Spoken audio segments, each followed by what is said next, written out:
Hi friends, my name is Bhavya Mangla. I'm IATF qualified auditor doing audit for the automotive sector for the last 18 years.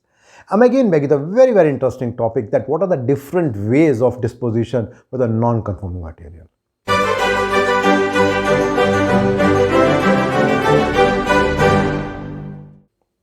Well, if you look around ourselves, generally during the festivals, say Diwali, Christmas, or any other festival, what we generally do that maybe few days before we start cleaning our home, and then we find so many things which may be useful or may not be useful, but which may be somewhere in the house.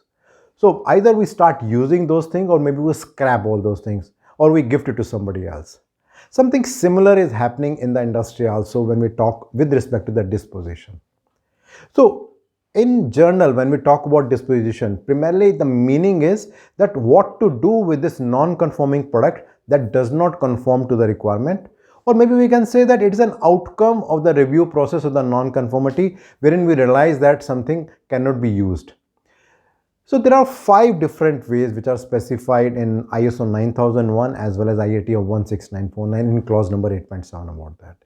And those 5 things are: the first thing is about release to use as it is, the second one is downgrade, the third one is rework, the fourth one is repair, and the fifth one is about scrap. So let me start with the first one, that use as is, or maybe the release as is. So what we are doing here in this particular case is that we know that it is a non-conforming material. So we talk to the customer, or we may take a decision internally, and we take a concession about it that yes, we are allowing this particular material for a certain quantity, maybe for a certain time, or maybe for a certain location. Say for example, we've got 5 different locations where we need to dispatch the material. So we agree that we will send it only in this particular location and not in other locations. Say for example, when we are doing the painting operation, so we may realize that there is some shade variation with respect to the master. So one thing is to reject everything and do the repainting and all those things. Second is we can take a concession and we can use it as it.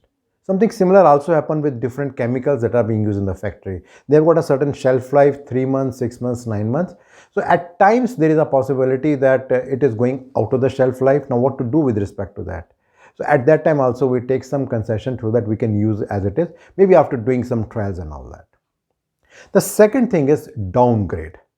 So when we say downgrade, the intent is that we know that this may not be useful for this particular application, but it can be used for a different specification or requirement which may meet the intent. So for example, if we talk about a steel mill wherein we are producing a certain kind of steel which has certain specification, certain chemical composition.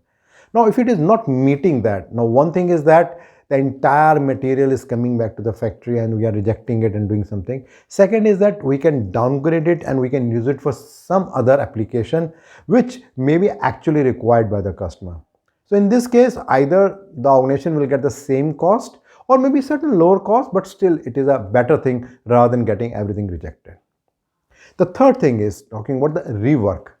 Now, if we look around the industry, it's a very common thing, a very important and a very, I can say, integral process of any organization. But even though we sometimes say to it or sometimes we don't disclose that thing, but it's a very common thing. Now, what is happening in rework is that if something is not conforming to the requirement, we take some action so that we can make it conforming to the requirement.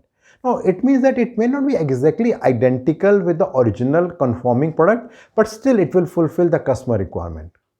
Say for example, again taking the example of painting, that we did the painting and we realized that the thickness is little bit less. Now what to do with respect to that? So maybe we can remove the paint and we can do the painting again and then we can give it to the customer. So that's one example of rework. Talking about the fourth point, that is repair. Now, repair, the problem is that the intent is that it may fulfill the intended requirement of the customer, but it is not meeting the specification. So in this case, as per IATF 16949, it is important to take the approval from the customer prior to doing the repair or dispatching the material which is being ready for dispatch after the repair process. So a concession is required in this particular case. So to take a simple example, say for example, we are doing a drilling operation and we realize that we used a wrong drill and instead of say 5 mm it is 6 mm. Now what to do? Either to reject all the material, or maybe we can do an additional operation, do some refilling by doing the welding and then doing the redrilling again and making it to the specification. So that's an example with respect to the repair, which may be happening in many of the industries. And to talk about the last and the fifth one, that is scrap. Now, it's a very tough decision that organization has to take because it is cost to the company, but that needs to be done as and when it is required. So either material has to be recycled or it has to be destroyed. And it's very important to understand that whenever we decide about the scrapping, we should realize that the scrap is also a cost, because that's the amount that we need to spend with respect to that. And there are certain customer requirements with respect to that also, that when you are scrapping the material, you have to make it non-usable so that it cannot be used by any third party or maybe in any way. So to give an example, say for example, a battery has a certain life which is there in the vehicle, and once the battery is not usable, so it is scrapped so that it can be used in a different way. So if I do a summary with respect to I told you about, so I talk about the 5 key things with respect to the disposition. The first one is to use it as it is. The second one is about downgrading. The third one is about rework. The fourth one is about repair. And the fifth one, I talked about the scrap. Now let me share some of the industry challenges which are happening with respect to this entire disposition process. So the first key challenge is that how often the organizations are actually documenting the things which they are disposing of, maybe in the form of repair, rework, or any other thing. The second key challenge is that once the disposition is happening, are we actually analyzing the reason that why it has happened, and are we taking some action based on that so that we can reduce it or avoid that thing to happen in future? The third important thing is that whenever we are scrapping something, as per the customer requirement, are we making sure that it is not to be used again? Are we taking care with respect to that? And the fourth and very important challenge is how often it is happening that we are making sure that whatever thing that is being rejected, rather than being scrapped, it is not going to the aftermarket and is sold again to gain something without taking the customer approval.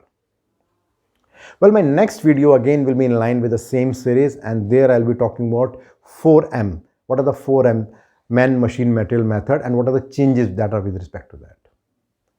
Regularly, I'm getting a lot of feedback from your side, and they are helping me to understand your expectation. So please do continue that. And in case you want to understand about this particular video a little bit more in detail, if you see, you'll find a link below, and once you click that, you'll find a blog there, and it will help you to understand about this video a little bit more in detail. And in case you are liking these kind of videos and blogs, you can always share with your friends and colleagues, and you can subscribe to my YouTube channel and my website, bhavyamangala.com. Thank you.